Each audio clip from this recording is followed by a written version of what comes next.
Une jeune femme sérieuse et calme, Judith, est l'heureuse épouse d'un garçon dynamique et impulsif, Mathias Guénaud. Il se complète à merveille.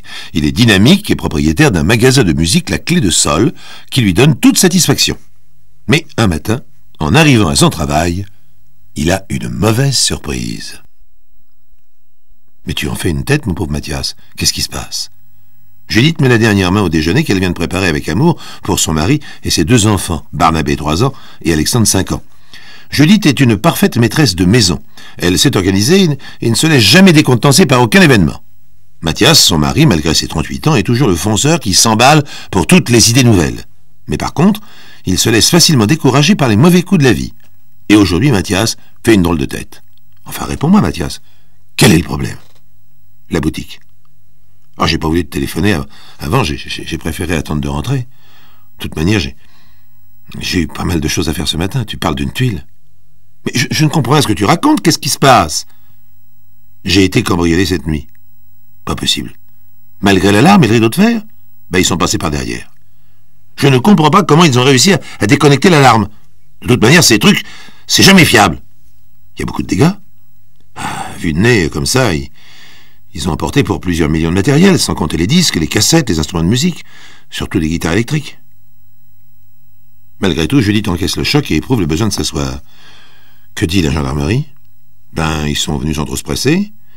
Ils ont vaguement relevé des empreintes, mais ils ne me laissent pas trop d'espoir de récupérer ce qui est parti. Si ça se trouve, c'est déjà de l'autre côté de la frontière ou à Paris. De toute manière, t'étais bien assuré. J'ai réglé la prime il y a 1 mois, donc pas de problème, même si on perd un peu. Ce sont les inconvénients du métier. Tu as pu faire réparer. Faudrait pas que la même bande ou une autre revienne pour continuer le travail ce soir. Tais-toi, ne parle pas de malheur. Oui, j'ai appelé le spécialiste qui m'a posé l'alarme. J'en ai profité pour lui dire ce que je pensais, mais il me garantit que cette fois-ci, ça devrait dissuader n'importe qui de pénétrer à l'intérieur. Et si tu achetais un chien pour le laisser dans la boutique la nuit? Oui, c'est une bonne idée.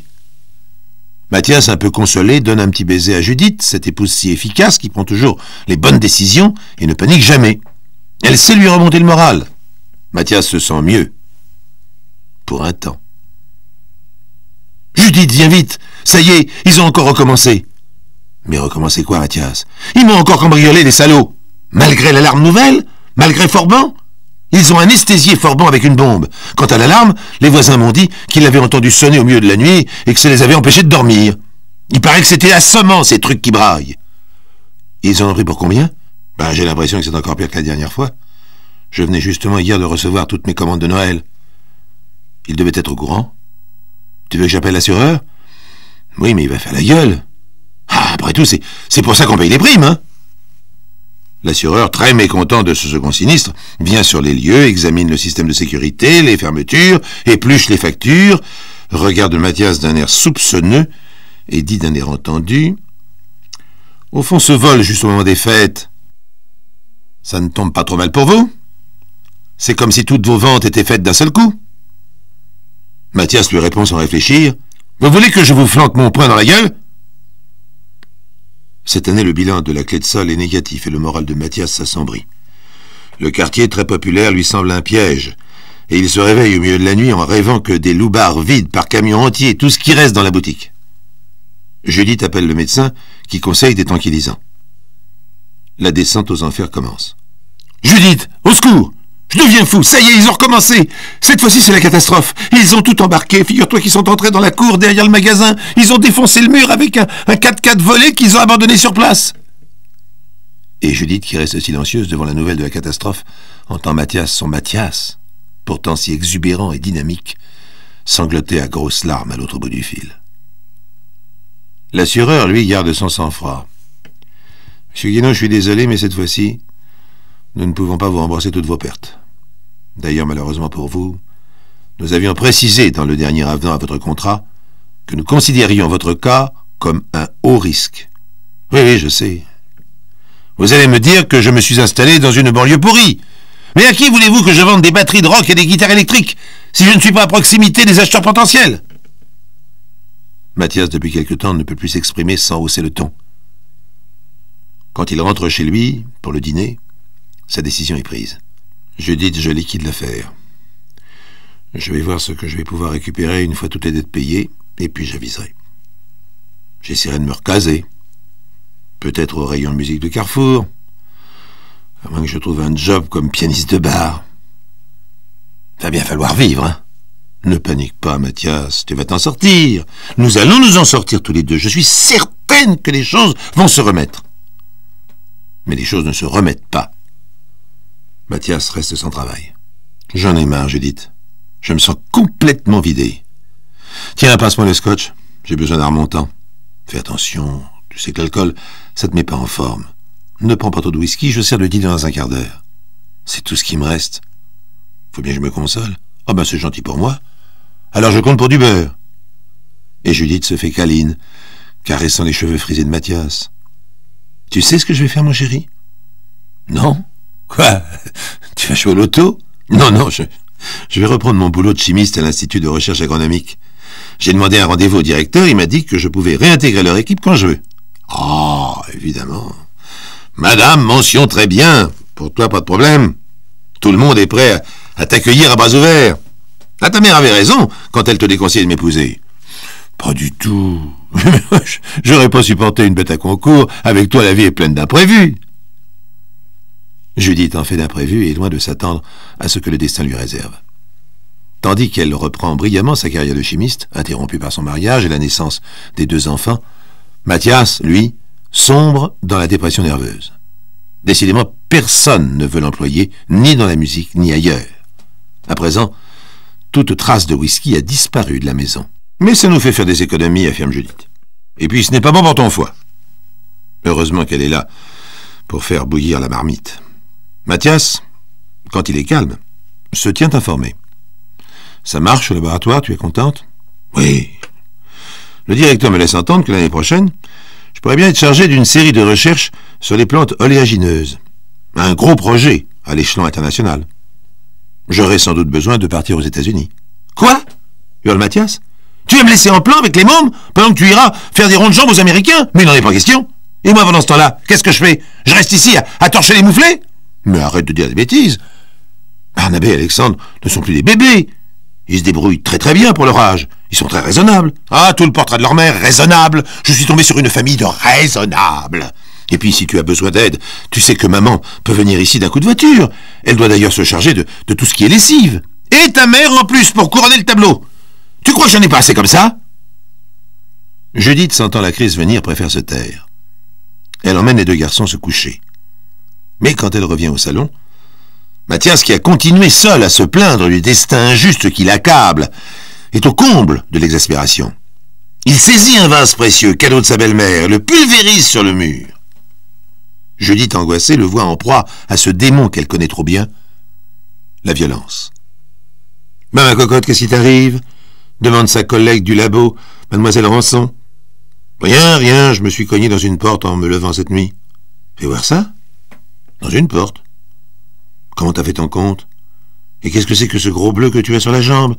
C'est toujours la même porte ? » ?»« Oui, tu sais, en ce moment, je suis un peu distraite, je me cogne partout. » Mais au labo, les collègues finissent par se dire que vraiment Judith, si précise dans son travail, si posée, si efficace, ne peut pas être aussi maladroite chez elle. Le directeur la convoque. « Dites-moi, Madame Guénaud, je ne voudrais pas être indiscret et me mêler de ce qui ne me regarde pas, mais enfin, depuis quelques mois, je ne peux m'empêcher de remarquer que vous semblez victime d'une curieuse série de malchances et d'accidents. Et aujourd'hui, cette fracture. Je ne crois pas beaucoup à votre version et aux escaliers glissants. Puis-je faire quelque chose pour vous aider? Avez-vous des problèmes personnels? Vous êtes très gentil, monsieur le directeur, mais je préfère ne pas en parler. C'est votre mari? Il est très nerveux depuis qu'il a déposé son bilan. Mais je vais y arriver. En ce moment, il perd un peu les pédales. Il a toujours été violent. Alors vous comprenez, comme je suis la seule à faire rentrer de l'argent dans la maison, il se voit réduit au rôle d'homme au foyer. Il est comme un lion en cage. Et il vous frappe. Judith soupire sans répondre. Le fait est que Mathias, persuadé que le monde entier le rejette, devient de plus en plus agressif. À présent, il rend Judith et les garçons responsables de son malheur. Mais qu'est-ce qui m'a pris de me marier, bon Dieu? Est-ce que j'avais besoin de me coller sur les bras une femme qui me regarde de haut et 2 mômes qui bouffent comme 4? Pourquoi est-ce que je suis pas resté à taper sur ma batterie, à m'éclater avec les copains? Il cherche la bagarre. Mais Judith garde son sang-froid. Excuse-moi de changer de conversation, mais si tu as le temps demain, il faudrait que tu regardes l'évier. Le joint fuit et toute l'eau tombe en dessous. Mais tu vas pas continuer à me courir avec tes histoires d'évier? Tiens, regarde ce que j'en fais de ton évier! Et d'un grand coup de pied de judoka, Mathias fait sauter les robinets.